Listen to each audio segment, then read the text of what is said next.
What's your power? It is my almighty Omega effect. Green Lantern's got this. Alright guys, welcome back, it's Silly Surfer, and today we're doing something new. I'm gonna give you a review on Injustice 2 and tell you why you should still get it to this day in 2022.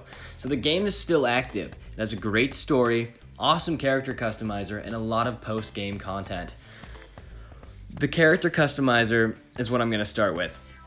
So, half the time I spend playing this game, I'm in the character customizer. You open these loot boxes, or they're mother boxes, but they're essentially loot boxes. And you get gear for each of your characters. The gear goes for the boots, the legs, the hips, the chest, the arms, the helmet, whatever, you know? Different parts of the character. Now, each part changes the appearance of the character, which is really cool. I appreciate the small details in games like that. There's also shaders for each character, which you can change the color pattern of their suit. It's really cool.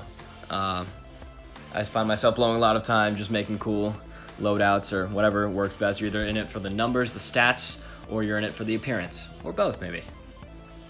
Now, the second thing I'm going to touch on is the story mode. The story mode is so fun, and it's basically like you're watching a movie, but then you get to decide what happens.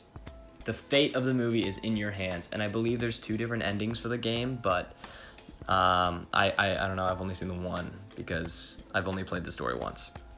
The combat in the game is basically any Street Fighter game. There's combos and specific, like, unique ones for each character. It's fun, it's simple, fun to play with your friends. Now, the thing I will say about the combat is when your character gets a super move, which is like what you're building up to the entire match, when the bar at the bottom is, you know, once it gets full, you gotta use your super.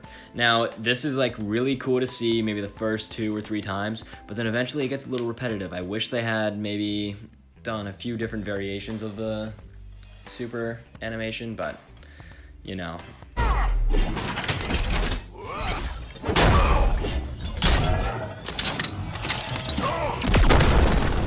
I guess they did what they could. Now, what they did do is, depending on what angle you're facing, the super is shot from a different angle, which they basically just flipped it. Which, I mean, that's super lazy, but whatever. Also, when you knock out your opponent, they fall over, then they proceed to stand up again, and then instantly fall back over as if like, oh wait, oh right, I'm supposed to be dead, and then they fall back over. Which I think is kind of annoying. I don't know, it like bugs me a little bit. Here's a few examples of that.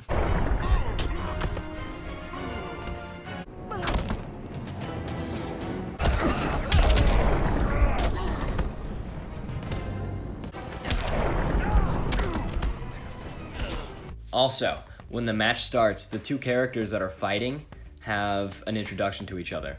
Sometimes they're really cool and fun to watch. Sometimes they're really funny. Sometimes they just make no sense. Like, here, let's see. Let me just show you this one right here. Now, this one right here, this one is a good intro. Using venom is dangerous, Bane. I have only known its benefits. Such as delusions of grandeur. This one, not so much. Master Splinter said to fight you. I've got a list of things to teach you.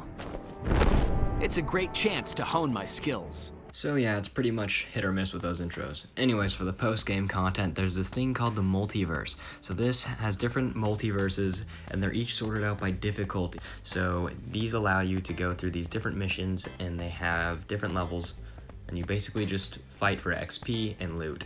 Now, a little recommendation for those of you who get the game right now with the DLC, or who already have the DLC.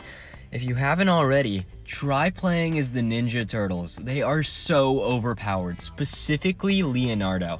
So each character has their own mini super, which if you press B if you're on Xbox, I'm not sure what it is on PlayStation or PC, but it's B on Xbox, and it's this tiny little super. Batman's, it's like 3 little batarangs. For Robin, it's a smoke bomb. For Leonardo, he can summon each of the Ninja Turtles one at a time. So you can summon Donatello to come and whack him with the staff. You can summon Raph to come and throw some ninja stars at him. Or you can summon Michelangelo to come in and skateboard and just like run him over. It's so overpowered if you just want to keep the enemy away from you the whole time. Another fun thing about the game is that you can experiment with different DC superheroes. It's fun to play as Robin. I've been trying to play more as the Joker or Red Hood, you know? This game is a great way to get to know your DC superheroes, so study up, boys, you know what I mean?